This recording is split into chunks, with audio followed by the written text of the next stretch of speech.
고린도후서를 읽으면서 말이 너무 어려워가지고 읽고 또 읽고 읽고 또 읽고 바울의 이 언어의 표현은 너무 다양하고 비유도 다양하고 읽고 또 읽으면서 막 감동하는 것도 너무 많았어요. 그 하나님 앞에서 그리스도의 향기고 뭐 너희는 살아계신 편지라 그러고 또 수건을 덮었다 그러고 참 표현이 아름다운데 사장에서 그거에 이제 저의 마음에 이제 오는 말씀이 있어서 바울이 보배에 대해서 얘기하고 있어요. 질그릇에 담긴 보배. 이 보배라는 것을 보면 누구든지 보배는 좋은 것이고 귀한 것이잖아요. 소중한 것. 그것이 보배인데 4장 7절에서 우리가 이 보배를 질그릇에 가졌으니 이는 심히 큰 능력은 하나님께 있고 우리에게 있지 아니함을 알게 하려 함이라 이렇게 말씀하시고 있어요. 우리는 질그릇이라는 거를 이제 많이 배워서 알잖아요. 사단은 그 좋은 것을 우리에게 오늘 하나님께서 우리에게 주시는데 사단은 필사적으로 그거를 우리가 알지 못하도록 막고 있는 것을 알려주고 있어요. 4절에 보면 그 중에 이 세상의 신이 믿지 않은 자들의 마음을 혼미케 하여 그리스도의 영광의 복음의 광채가 비치지 못하게 하미니 그리스도는 하나님의 형상이라. 이거 보면서 그래 맞아. 우리 마음에 빛으로 오시는 예수 그리스도를 마귀가 막고 있구나. 이 세상 신들이 절대 사람들에게 그 미치지 못하게 방해하는 그것은 영광의 복음입니다. 복음이란 무엇인가에 대해서 저는 그런데 그렇게 깊게 생각해 본 것이 없고 그냥 목사님이 맨날 복음은 복된 소식입니다. 이렇게 얘기해 주신 것을 외우기만 했어요. 복음이 무엇인가 복된 소식이요 이렇게 말하기만 했었거든요. 그렇게 이제 저는 그렇게 외우기만 했었어요. 별 생각 없이. 근데 제가 왜 그렇게 했는지 가만히 생각을 해보니까 저는 모태신앙이었어요. 모태신앙이어서 태어날 때부터 계속 그냥 그거를 들은 거예요. 그냥 교회 다니던 어릴 때부터 교회 계속 다니고 그동안 수많은 설교랑 많은 기도를 했었는데 복음이 영광스럽거나 기쁘게 한 소식이 아니었어요. 그냥 제 옆에 항상 계셨던 예수님의 그런 생애를 듣고 예수님은 이런 분이구나. 예수님은 천지를 창조하셨구나. 하고 뭐 역사를 주관하시는 하나님의 능력은 너무 멋지구나. 막 이러면서 위대하다고 생각은 했지만 이 성경책이 다 믿어졌어요. 믿어졌는데 그거 그냥 너무 자연스러운 일인 거예요. 막 너무 막 와 놀라워 뭐 이런 게 아니고 그냥 이렇게 했다니까 맞네. 예수님을 그렇게 믿었는데 이렇게 아무렇지도 않게 믿었던 게 저는 예수님을 너무 잘 믿었다고 생각하고 있었어요. 근데 예수님을 믿는다는 것이 무엇일까요? 저는 단순히 성경책에 써 있는 것이 의심이 되지 않고 믿어지면 믿음이 좋은 거다 이렇게 생각하고 있었는데 예수님을 믿고 하나님을 믿는다는 거를 너무 단순하게 생각하고 있었던 거구나 요즘 들어서 더 느끼고 있어요. 그게 좋은 믿음이라고 생각했고 그 믿음이 있으니까 믿음으로 하나님께 열심히 기도를 하면 하나님이 능력도 주시고 그 능력으로 나가서 사람들에게 전도를 하면 되겠다. 근데 나 아직 능력 못 받았으니까 그래서 두려운가 이런 생각을 했었거든요. 하나님 성경책에 있는 능력을 있으신 하나님 나의 인생도 좀 바꿔주세요 하면서 기도를 계속하게 되었어요. 근데 엄청나게 처절한 기도를 했음에도 바꿔지는 게 많이 없는 것 같고 그래서 최선을 다해서 교회에서 할 수 있는 일들을 하기 시작했거든요. 내 감정을 죽이고 또 말씀에 따라서 살기 위해서 말씀대로 순종하려고 노력도 많이 했고 근데 자꾸 그러면 그럴수록 지쳐가는 거예요, 제가.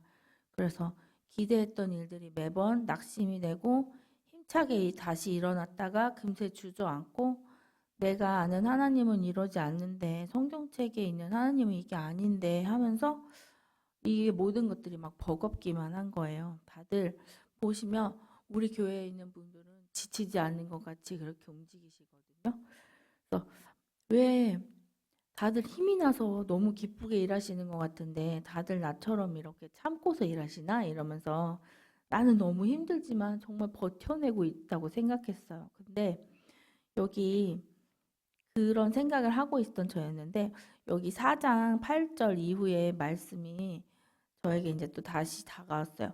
우리가 사방으로 우겨쌈을 당하여도 쌓이지 아니하며 답답한 일을 당하여도 낙심하지 아니하며 9절에 박해를 받아도 버림받지 아니하며 거꾸로짐을 당하여도 망하지 아니하고 이렇게 써 있어요. 이걸 읽는데요. 너무 두근두근한 거예요. 와, 이렇게 다시 일어나고 우겨쌈을 당해도 쌓이지 않는데요. 우겨쌈을 당하고 거기에 개의치 않는 거라는 생각이 들었어요. 보배를 가지는 것도 영광스러운 일인데 그 사람에게 나타나는 일도 예사롭지 않은 거예요. 이런 말씀을 보니까. 근데 이렇게 된다고 했는데 성경에 나는 안 그런데 나랑 달랐네. 나는 왜 이 말씀대로 안 일어나고 나 왜 이렇게 힘들지? 이런 생각을 하는 분이 계실지 모르겠지만 저는 하게 되더라고요. 왜 이렇게들 다들 그러잖아요. 믿지 않는 사람이나 믿는 사람이나 고난은 똑같고 거기에서 이제 하나님이 구해주시는 거다 이렇게 말씀하시는데 그래서 믿는 사람이나 믿지 않는 사람이나 이렇게 사는 게 너무 힘들고 팍팍하고 그런데 하나님이 그나마 나에게 조금 많이 이렇게 감해 주셔서 힘든 게 이 정도면 믿지 않는 사람은 엄청 더 힘들겠나 이런 생각까지 하고 있었어요. 근데 또 그런 생각을 하면서 또 저는 항상 의문이 드는 말씀이 하나 있었어요. 수고하고 무거운 짐진 자들아 다 내게로 오라 내가 너희를 쉬게 하리라 이렇게 하셨잖아요. 근데 이상하게 난 예수님 앞에 계속 있는 것 같은데 쉬지를 못하는 것 같고 짐이 무거운 것 같고 너무너무 그 압박감에 시달리는 거예요. 예수님이 내 짐을 지어주신다고 그랬는데 오히려 교회에 나와서 더 수고하는 기분이 막 들고 너무 힘든 거예요. 이상하다. 그리고 도망가고도 싶었어요. 그래서 사는 게 이런 건가 다른 사람한테 물어봐도 다 그렇게 그냥 살아. 그렇게 말씀하시는 분들이 많으니까 예수님은 그나마 이제 죽고 나서는 천국 백성 만들어 주시니까 그때까지는 어떻게든 살아 버티다가 그때는 내 짐을 더 지어 주셔서 나는 행복하겠구나 이런 생각을 했었어요. 그래서 그리스도인의 길들이 너무 좁은가 보다. 그러면서 가만히 그때의 저를 생각해 보니까 제 인생에는 빛이 없었어요. 예수님의 빛이. 그래서 왜 그럴까? 예수님이 여기 음, 어, 요번 주 저번 주에 목사님 저번 주에 목사님 설교 말씀에 예수께서 또 말씀하여 이르시되 나는 세상의 빛이니 나를 따르는 자는 어둠에 다니지 아니하고 생명의 빛을 얻으리라 요한복음 9장 12절 말씀하셨거든요. 말씀에는 우리들에게 빛을 주신다고 했어요. 세상의 빛이라고 예수님이 어둠에 다니지 아니하고 생명의 빛을 얻으리라 그랬거든요.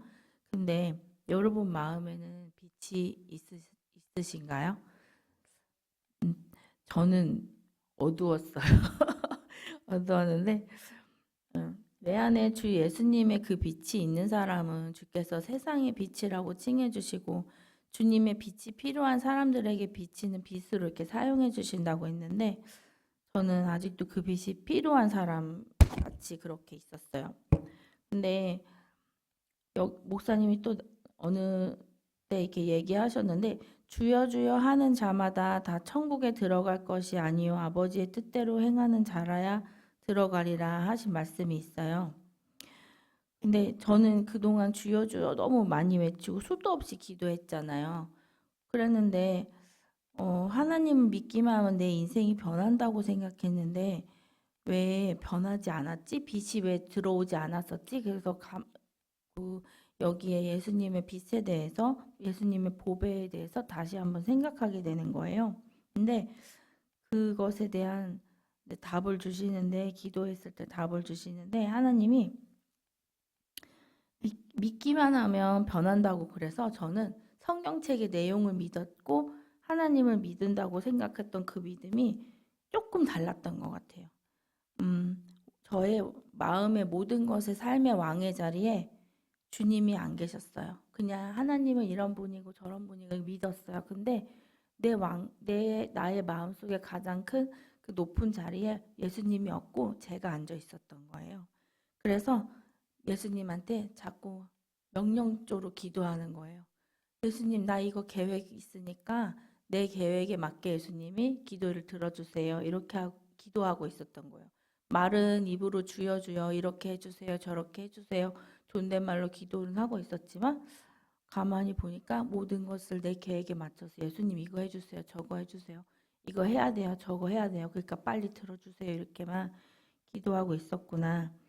그렇게 그게 제일 중요한 것이었는데 그게 안 됐다는 것을 알게 됐어요. 가끔 그렇게 예수님 말씀 안에 들어가서 기도할 때 이루어지는 것도 있었지만 대부분의 그 자리에는 제가 왕으로 앉아 있었다는 것을 알게 되었어요. 그래서 수많은 세월 동안 예수님을 나의 왕 대신 자리에 내어드린 적이 없다는 것을 알게 되었어요. 근데 그게 어릴 때부터 자연스럽게 예수님을 접하다 보니까 이 예수님을 영접하는 그런 계기가 없었던 거예요. 그래서 예수님 나의 주로 와주세요 이런 계기가 없이 그냥 예수님 하나님 모든 일이 있었고 뭐 천지를 창조하시고 이렇게 자연스럽게만 했었던 것 같아요.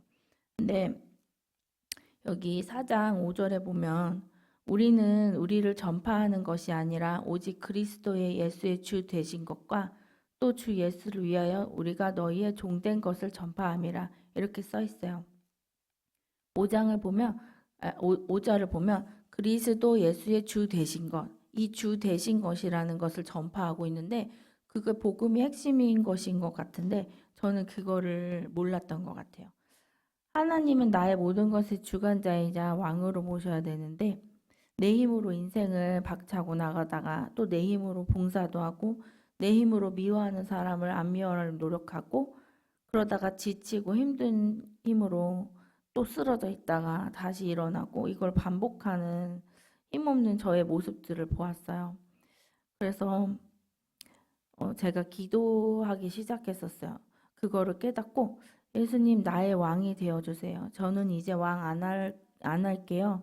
내가 왕이 되어서 계획했던 모든 것을 패하고 하나님을 주님의 자리, 내가 주장했던 왕의 자리를 내어드리고 나는 하나님의 그늘 안으로 들어가겠습니다. 이렇게 기도했어요.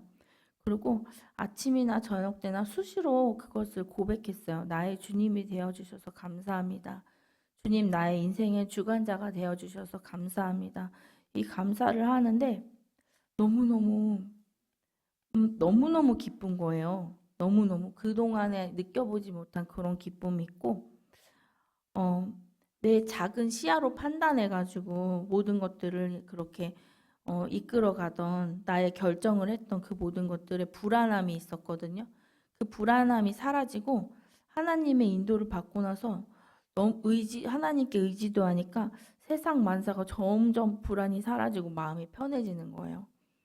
그거를 모르고 있었어요. 그래서 너무너무 기뻐서 막 마음이 두근두근하고 진짜 막 어떡하지 너무 기쁜데 막 이런 희한한 모습으로 제가 살고 있더라고요. 그 고백을 하고 기도를 하면서 내 일상에 힘이 생기고 막 즐거워졌어요. 하나님과 수시로 동행하는 것 같고 그러면서 막 어떨 때 막 진짜 춤도 추고 싶은 거예요. 하나님이 주님이 되어 주셨다는 것이 갑자기 아직까지 40년 동안 살면서 그런 것을 경험해 본 적이 없었던 것 같아요. 근데 왜 나는 아직까지 그걸 몰랐을까, 이 보배를. 그래서 예수님이 나의 주가 되신 것을 감사할 때마다 기쁨이 넘쳐 흐르는 마음이 막 생겼어요. 다른 사람들은 그럼 다 알고 있었던 건가? 이 좋은 것을 나만 못 깨닫고 있었나? 이러면서 조금 더 빨리 알았더라면 이 중요한 이 포인트를 조금 더 빨리 알았더라면 정말 이거 맨날 교회 다니면서 맨날 성경 읽고 기도하면서 난 놓고 기억자도 몰랐던 나의 모습이 그런 떠올랐어요. 그래서 우리 목사님이 항상 강조하시는 거 말씀을 아는 것 그리고 그 말씀대로 사는 것, 그 행동이 가장 중요하다 하시잖아요. 하나님을 알고 그 능력을 다 아는데 신앙이 왜 그렇게 힘이 없었는지를 속이 시원하게 알게 되었어요. 그 다른 사람들도 알았으면 좋겠다. 그래서 예수님이 주 되시면 이렇게 기쁜 삶을 살 수 있다는 거를 막 알려주고 싶어지는 거예요. 근데 전 아직까지 전도하러 가자 그러면 이상하게 막 움츠러들고 내가 이렇게 살고 있는데 다른 사람한테 어떻게 얘기를 하지? 이렇게 그런 생각이 있었는데 너무 막 갑자기 막 전하고 싶은 거예요. 그래서 우리 그 손님을 오시는 분들한테 막 전했어요. 예수님을 주로 인정하고 살면 너무 인생의 기쁨이 된다. 내 마음에 막 채워지는 기쁨이 있다. 이러면서 막 전하게 되었어요. 근데 음, 이렇게 그렇게 전하게 되니까 예수님이 하신 지상 명령 저한테는 항상 부담이었거든요. 근데 이 보배 같은 복음을 다른 사람에게도 전하고 그렇게 하는 게 마음속에 탁 주가 되시니까 전혀 부담스럽지가 않은 거예요. 그냥 자연스럽게 막 이렇게 막 얘기가 나오는 거예요. 너무 기쁜 것을 전하고 싶어서. 그래서 어, 여기 계신 분들이나 오늘 그 수련회 가신 청소년 아이들 새벽기도 드린다고 했는데 방송 보면서 새벽기도 드린다고 했는데 그 청소년 우리 아이들의 마음속에 왕의 자리에는 누가 앉아 있는지 다시 한번 생각하는 그런 말씀이 오늘의 말씀이 되었으면 좋겠어요. 내가 내가 주인이 되어 있는지 뭐 아니면 남편이든지 자녀들이든지 아니면 뭐 책의 지식이든지 어느 것에 내가 복종하고 있고 지금 내가 어느 것을 우선순위에 두고 있는가를 다시 한번 돌아보면서 이 법의 큰 능력은 나에 있지 아니하고 하나님께 있다는 것을 여기 오늘의 말씀에 있어요. 그 예수님 그것을 인정하고 지금 나의 마음의 주인 자리를 내어드립니다. 이렇게 기도하는 저희들이 되었으면 좋겠습니다.